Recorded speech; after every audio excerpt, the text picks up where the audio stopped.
Another fresh edition of Poly Playbook. We're serving up all the hot action, cool plays, and everything in between for Cal Poly Athletics. I'm Connor McCarthy. I'm Nate Edelman. I'm Brian Strong. Poly Playbook starts now. Who do you think will win the Super Bowl this year? I think the Patriots are going to win. Hi, I'm Joe Schatz, and I'm here at Spanos Stadium. I'm Megan Healy here at Staples Center. Myself will be taking on Sierra Highland, best pitcher in Big West softball history. Let's see how this goes. Tune in every week to Poly Playbook, right here on Mustang News. Hello and welcome to another fresh and final edition of Poly Playbook for Winter Quarter. We're serving up all the hot action, cool plays, and everything in between for Cal Poly Athletics. I'm Sydney Finkel. Poly Playbook starts now. After 10 years as Cal Poly men's basketball head coach, Joe Calero will no longer be the head coach of the team. During his tenure, Calero led the Mustangs to their only NCAA tournament appearance. In all seriousness, this has been a dream. It's been a dream ride. It's been a dream place. This was home for 10 years. And home doesn't mean, hey, it's not a place I live. It's a place that we raised our daughter, went through high school, had friends. I saw 5 or 6 of my daughter's friends out of the games, and families, and first name basis people that I have part of the Central Coast culture that you can't. Athletic Director Don Oberhelman spoke out on what Calero has meant to the program, as well as why the decision to part ways came now. It was never really seriously discussed, just because Joe, that's not Joe's way. He's more, let's be honest and call it what it is. So I gave Joe a lot of flexibility to be able to handle this the way he wanted, and he certainly did. He handled this exactly the way he wanted. And that's the measure of respect that I think he's earned in our department. Donovan Fields led Cal Poly to an upset win over Hawaii, and we caught up with him to break down his performance. I'm Donovan Fields, and I'm going to take you behind the play.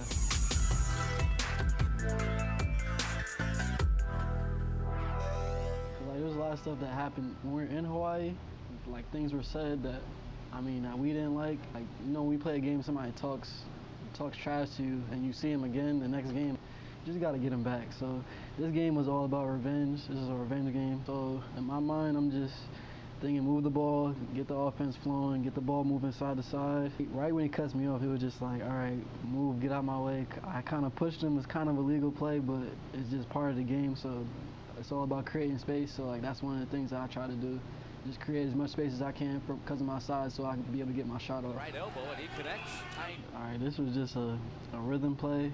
And like what I mean by that is just sometimes when I'm dribbling out there, it's just sometimes I can feel like I'm mimicking like when I'm practicing stuff, practicing these moves, and that's what it felt. And I just pretty much took a chance. I know Coach Calero doesn't really like when I take shots like this sometimes. It's not in the flow of the offense. Thank God they went in because I probably got subbed out the game. This play, I was just looking to attack the big, and the guy ended up getting back in front. I was trying to get to the basket, but he cut me off again and just go right back to my step back. That's one of the moves I like using a lot. All about creating space, especially for my size. Just creating just enough space to where you could get your shot off. And that's a shot that I take normally, and it's a shot that everybody on my team sees me take 1,000 times. So that was a really comfortable shot and a comfortable spot for me to get to. One of the big things for all point guards, especially when you're looking to get other guys involved in the offense, is try to get 2 people to guard you. So in this situation, when I drove from the baseline to this point, I seen this guy, number 12, marksman, stop me from getting to the basket. So I know at that point there's somebody open because there's 2 people guarding me. Once I'm driving baseline, I'm looking for either Mark, who I end up passing the ball to, or Marcellus, who I know is on the wing, and Job is somewhere at the top. At this point in the game, it's just like we just need as many good shots as we possibly can. And Mark, he's shooting 50% from the field on the year from 3-point line, so it's just like I'm trying to find him to hit a big shot for us. Fields taking some time off the ticker.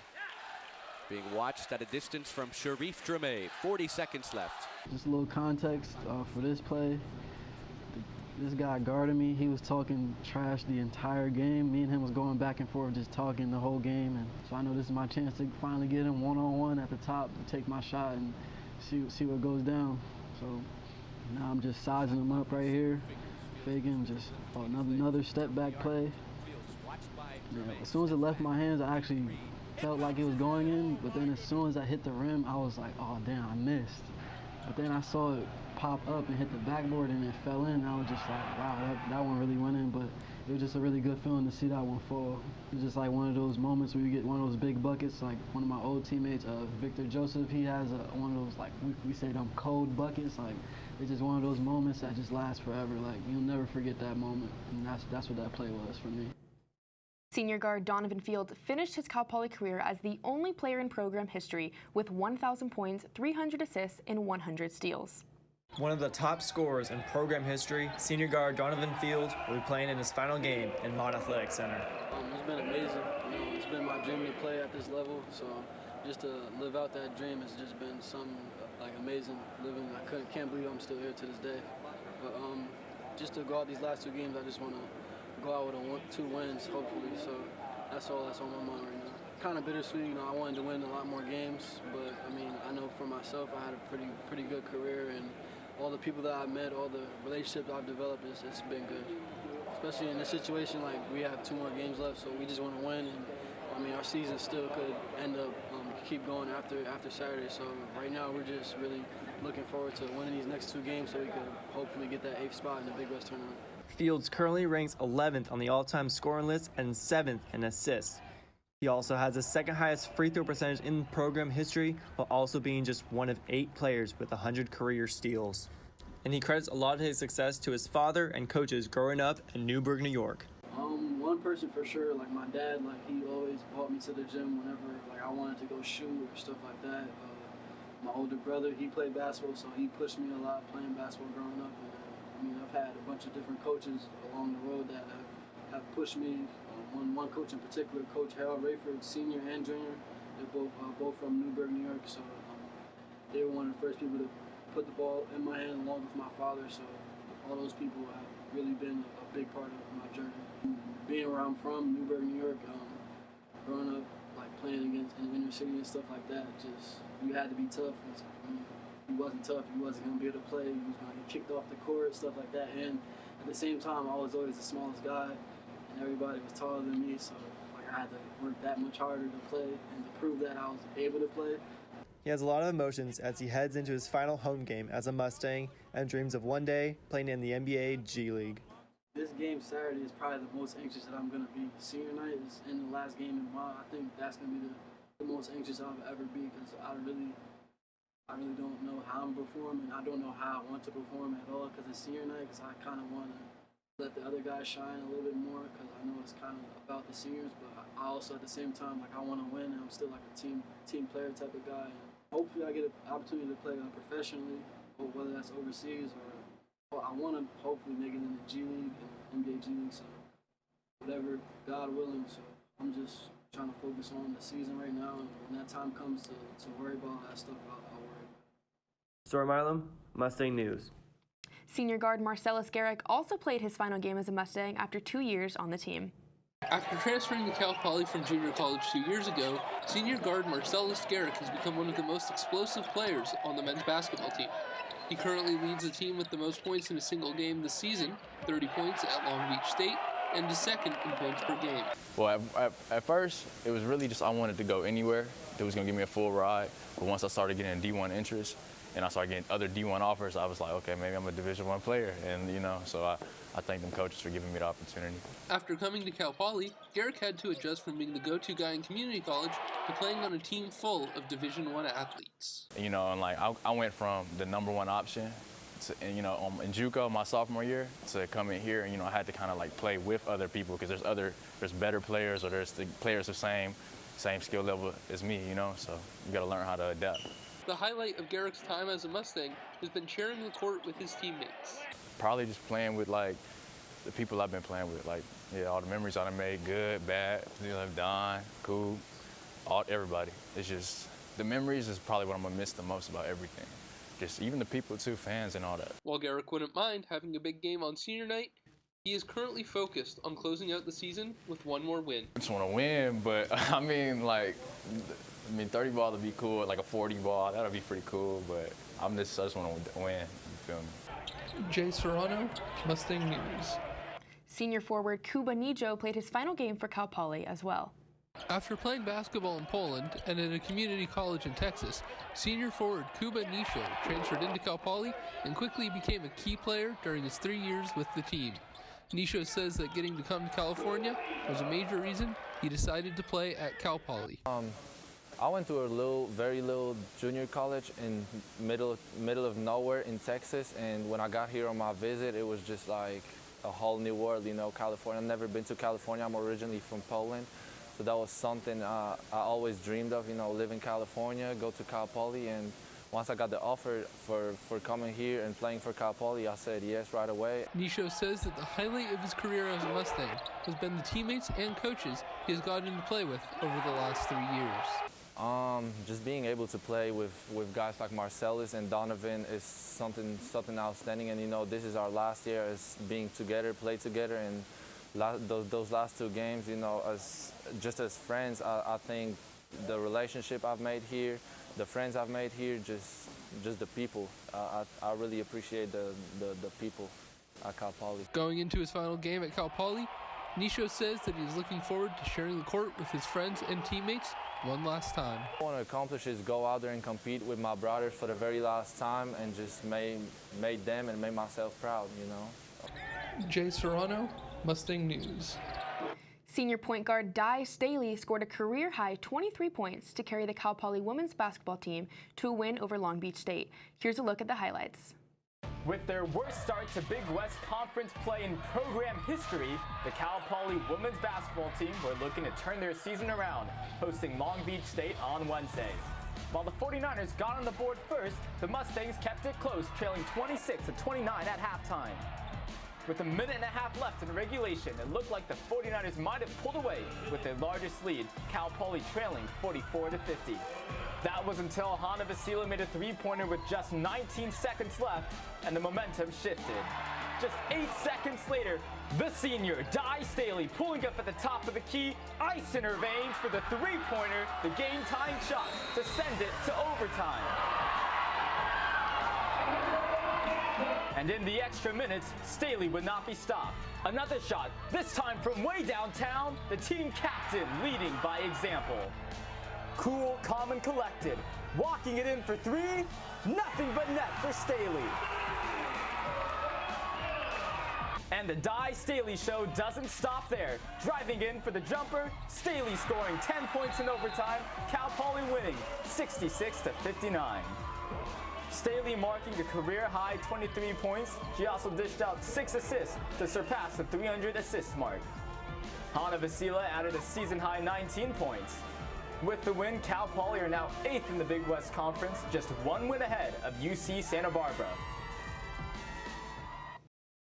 Baseball hosted Columbia for a 4-game series in Baguette Stadium. The team has had a rough start to their season, and the team was looking to turn things around. The team won all 4 games, but it wasn't without a hearty dose of drama. With a walk-off single by sophomore left fielder Cole Cabrera in Game 1, only to be followed with a walk-off double in Game 2 by freshman outfielder Noah Taylor. In Game 3, the team had an offensive explosion, putting up 13 runs, led by 3 RBI games from Willie Cano and Nick DiCarlo. The team stopped a 9th-inning Columbia comeback in Game 4 to secure a much-needed 4-game sweep for the Mustangs. In a historic move, the Cal Poly Athletic Department promoted Sarah McKenzie to Director of Strength and Conditioning. After 8 years as assistant strength and conditioning coach, Cal Poly promoted Sarah McKenzie to Director of Strength and Conditioning. I kind of got thrown right into it with the resignation of the head coach that was here before me, but it was awesome because it kind of didn't give me a chance to react or to do anything, so I just had to acting as the head coach, and it kind of was nice to just jump right into the role because I had had so much responsibility in the past. So it was awesome when I finally got through the interview process and got to actually have the real title instead of just the interim title. So McKenzie became just the 2nd woman to be named Director of Strength and Conditioning among all Division I schools with football programs. There's a ton of women that they hold this position in other capacities, like maybe they're the director of Olympic sports, but they're not overseeing a program that has football too. So it's really cool to not be ruled out as that. It was really nice when the director left, he was in charge of football, and I had assisted him for 7 years, but the athletic training staff and the administration upstairs and the football coaches were like, we still want you to be a huge part of this program, and so it was my job to find somebody that complemented what I do. So I hired a great assistant who had a lot of football experience, and together we make a really, really good team. So it's going to be really awesome to see them next season and see how our two styles of training help them out. She says her coaching style is different from most and believes that building good relationships with the athletes is the best way to find success. I like to develop relationships because I believe that if they believe in you and what you're doing and they know that you have their best interests in mind, that it really does help foster a really good relationship, and then it kind of takes care of all the work for you. If you build that with the upperclassmen, then the younger kids follow suit, and then before you know it, you have a whole team that buys it and everybody believes in what you're doing. Storm Island, Mustang News. The volleyball team wrapped up one of their most successful seasons last fall. Next season's team will try and recreate success with a new head coach. After rebuilding the Cal Poly volleyball team and leading them to back-to-back NCAA tournaments, Coach Sam Crossan will be moving on to be the head coach at UC Berkeley next year.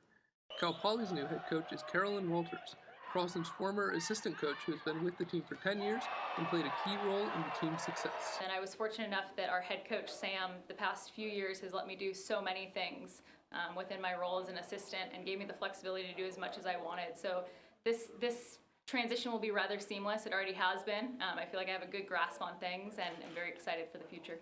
While playing for a new head coach can be a daunting prospect, returning players are excited to work with Walters. Caroline was with us all last season.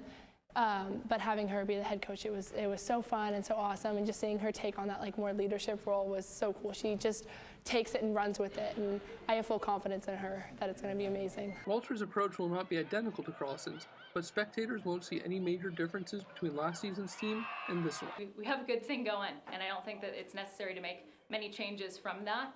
We have a great group of kids coming back, a great group of recruits coming in, so it'll just be a blend of all of those players where I think we'll see some small changes, and you always try to make changes based on the people that you have, so that will organically change a little bit. Jay Serrano, Mustang News. Well, that's all we have for Poly Playbook Sports Action this show.